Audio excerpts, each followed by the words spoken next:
Bienvenidos a El Relator Oscuro, el lugar donde desentrañamos las sombras más profundas de la mente humana.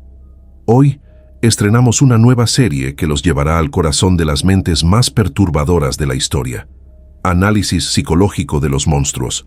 En esta serie no solo contaremos historias de crímenes que estremecieron al mundo, sino que iremos más allá, explorando las complejidades psicológicas que convirtieron a personas comunes en figuras de terror. ¿Qué lleva a alguien a cruzar la línea hacia lo impensable? ¿Qué hay detrás de los ojos de un monstruo? Prepárense para un viaje inquietante, porque aquí no solo narramos, analizamos, desmenuzamos y entendemos. Si eres nuevo en el canal, suscríbete ahora, activa la campanita y únete a nuestra comunidad de curiosos de lo oscuro. No querrás perderte ni un solo episodio de esta serie. Y si ya eres parte de la familia oscura, déjanos un like y comparte este video para que más personas se sumerjan con nosotros en las profundidades de la mente criminal. Para nuestro primer episodio, nos adentramos en la mente de uno de los criminales más infames de todos los tiempos, Charles Manson. Un hombre que no solo cometió crímenes, sino que creó un culto que ejecutó sus órdenes con una devoción escalofriante. Los asesinatos de Sharon Tate y la familia LaBianca en 1969 conmocionaron al mundo, no solo por su brutalidad, sino por la pregunta que todos se hacían: ¿cómo un hombre de baja estatura, con un pasado de delincuente menor, logró manipular a un grupo de jóvenes para cometer actos tan atroces? Hoy, desde la perspectiva de la psicología forense, vamos a analizar quién era Charles Manson, qué lo formó y qué lo llevó a convertirse en un símbolo del mal. Vamos a desglosar su infancia, sus rasgos de personalidad, sus motivaciones y el contexto social que le permitió florecer como líder de un culto asesino. Pero antes, una advertencia: este episodio contiene detalles perturbadores. Si estás listo para enfrentar la oscuridad, acompáñame.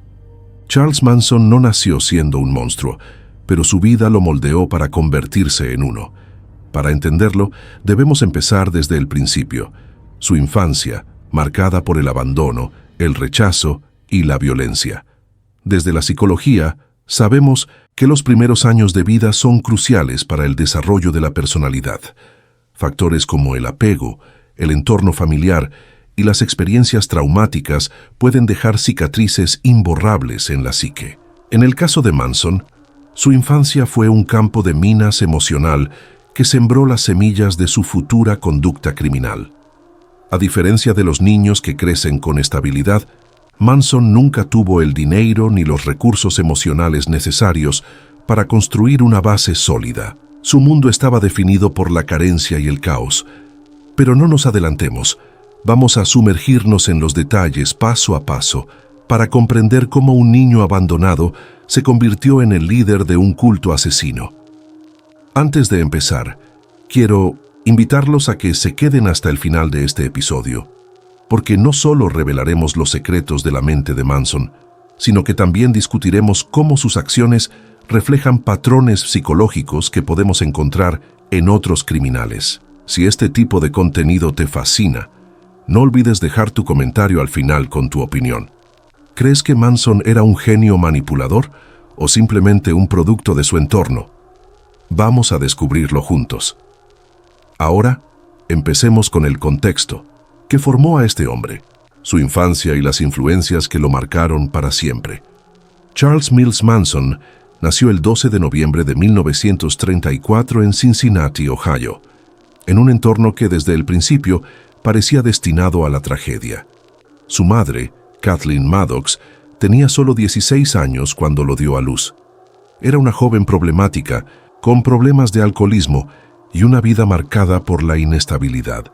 No hay registros claros de quién fue el padre biológico de Manson, y esta ausencia de figura paterna dejó un vacío emocional que nunca se llenó.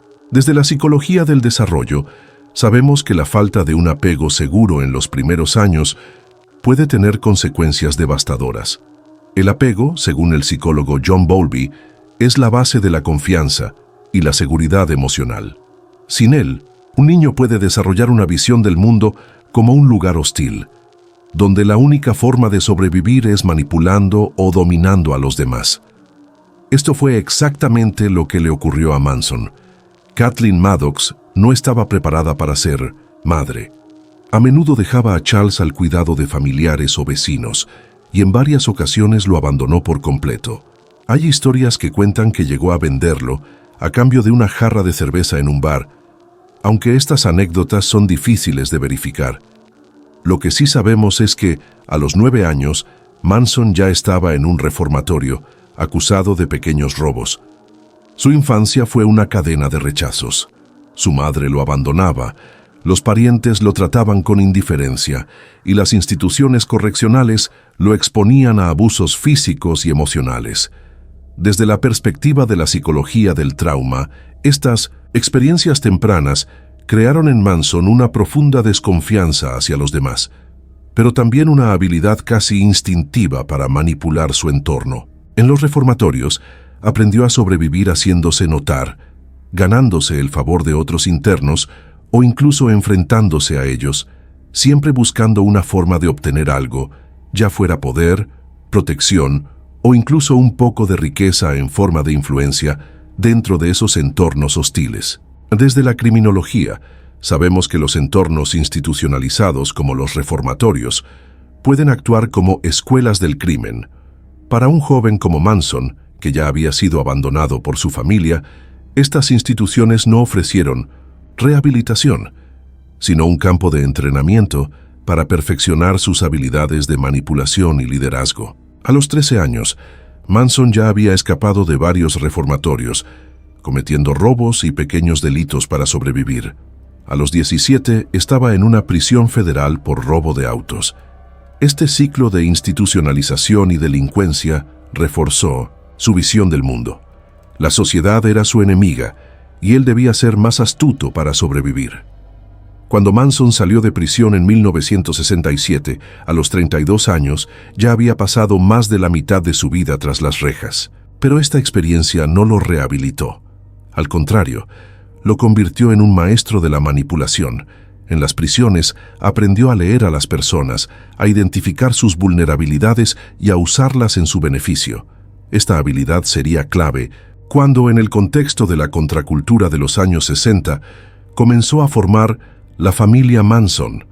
Pero antes de llegar a eso, debemos entender cómo su infancia y adolescencia moldearon su psique. Desde la teoría del trauma, sabemos que las experiencias de abandono y abuso pueden llevar al desarrollo de trastornos de personalidad, como el trastorno de personalidad antisocial o narcisista. En el caso de Manson, estos rasgos comenzaron a manifestarse desde muy joven. Los psicólogos que han estudiado el caso de Manson coinciden en que su infancia fue un caldo de cultivo para problemas psicológicos graves. La falta de apego seguro, combinada con el abuso y la institucionalización, creó en él una mezcla de resentimiento, grandiosidad y una necesidad desesperada de control. Pero no solo fue su entorno familiar lo que lo marcó. El contexto social de los años 60, con su mezcla de idealismo hippie y desilusión con el sistema, le dio a Manson la oportunidad perfecta para explotar sus habilidades manipulativas. En la próxima sección, analizaremos en profundidad su perfil psicológico y las motivaciones que lo llevaron a crear un culto asesino. Pero antes, quédate con nosotros, porque esto solo está comenzando. Ahora que conocemos el contexto que formó a Charles Manson, es hora de entrar en el núcleo de su mente, su perfil psicológico. Desde la psicología forense, podemos analizar a Manson a través de varios lentes: trastornos de personalidad, motivaciones psicológicas y el impacto del entorno social. Vamos a desglosar cada uno de estos elementos para entender cómo un hombre con un pasado de delincuente menor se convirtió en el arquitecto de uno de los crímenes más notorios del siglo XX. Desde el punto de vista de la psicología clínica, Charles Manson presenta características claras de trastorno de personalidad antisocial, un diagnóstico que se caracteriza por un desprecio persistente por las normas sociales, una falta de empatía y un comportamiento impulsivo. Las personas con este trastorno a menudo manipulan a los demás para lograr sus objetivos. sin sentir remordimiento por las consecuencias de sus acciones. En el caso de Manson, esto se ve claramente en su habilidad para controlar a la familia. Manson, él no cometió los asesinatos directamente, pero manipuló a sus seguidores para que lo hicieran en su nombre. Esta capacidad de delegar la violencia es un signo distintivo de su trastorno. Además del trastorno de personalidad antisocial, Manson también muestra rasgos de trastorno de personalidad narcisista. Este trastorno se caracteriza por una grandiosidad exagerada, una necesidad constante de admiración y una falta de empatía hacia los demás. Manson se veía a sí mismo como una figura mesiánica, comparándose con Jesucristo o incluso con el diablo. Su obsesión con la idea del Helter Skelter, una supuesta guerra racial apocalíptica inspirada en las canciones de los Beatles, refleja esta grandiosidad. Él creía que estaba destinado a liderar a la humanidad después de este supuesto apocalipsis, una creencia que lo hacía sentirse por encima de todos, como si tuviera una fortuna predestinada que lo distinguía del resto.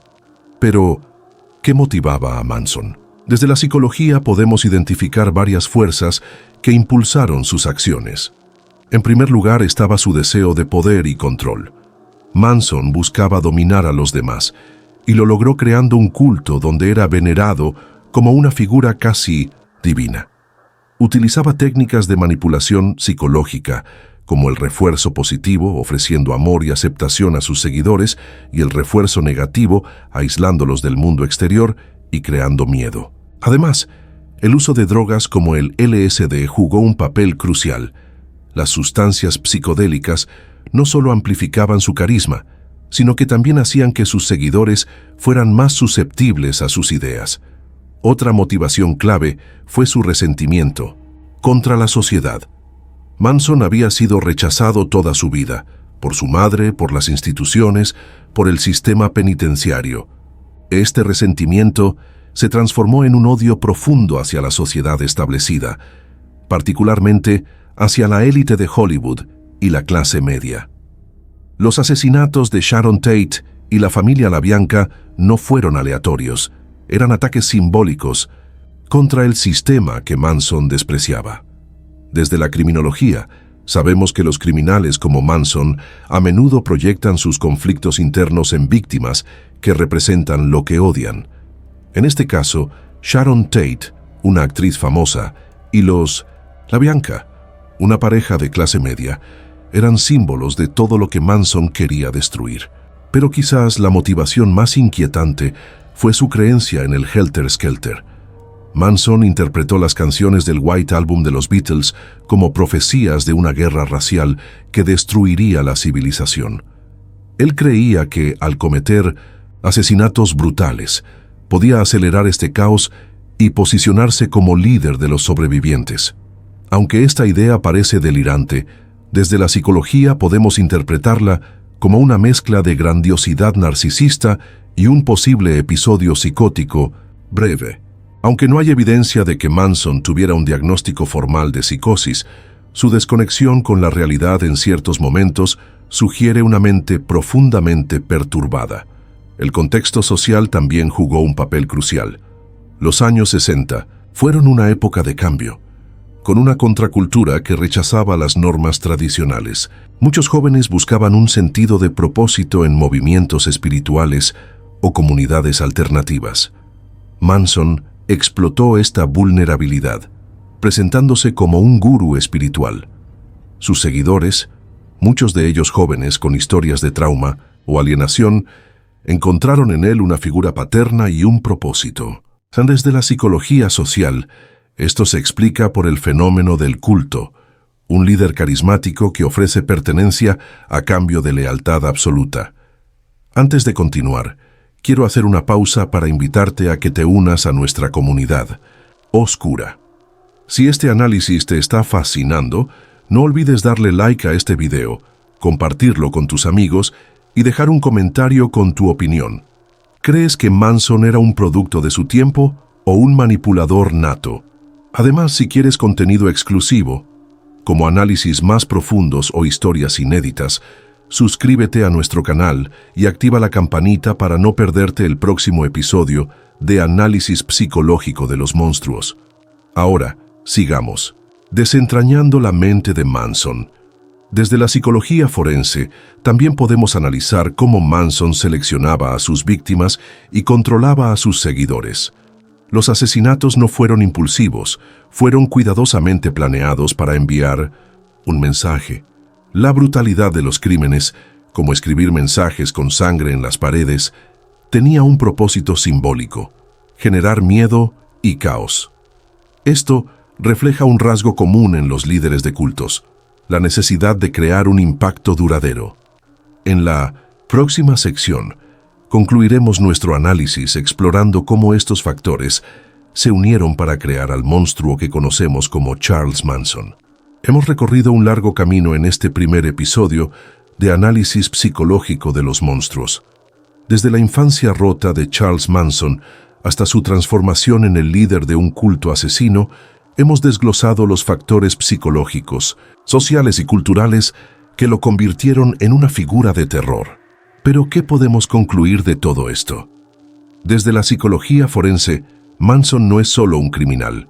Es un caso de estudio sobre cómo el trauma, los trastornos de personalidad y el contexto social pueden combinarse para crear un monstruo.